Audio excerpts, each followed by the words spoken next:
Guys तुम्हाला असं चोरावी पकडला त्यांच्या व्हॅनमध्ये का असा, तर मी तुम्हाला 3 ट्रिक दाखवणार आहे त्यांची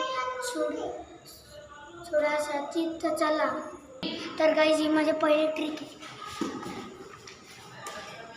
जर गाईज तुम्हाला आवडली असेल तर तुम्ही पण अशी ट्रिक यूज करा.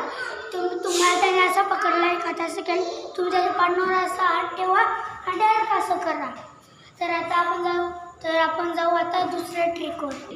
तर गाईज आमची दुसरी ट्रिक आहे. जर तुम्ही असं कोणी पकडला तिथे आपण डायरेक्ट इथे मारायची. तर आता तुम्ही परत आम्हाला सबस्क्राईब करा, लाईक करा. आता आम्ही जातो थर्डवर. तर आता जाऊया. तर गाईज आमची तिसरी ट्रिक आहे. तर आम्ही आता बघा, तर आता 4th ट्रिकवर जाऊया.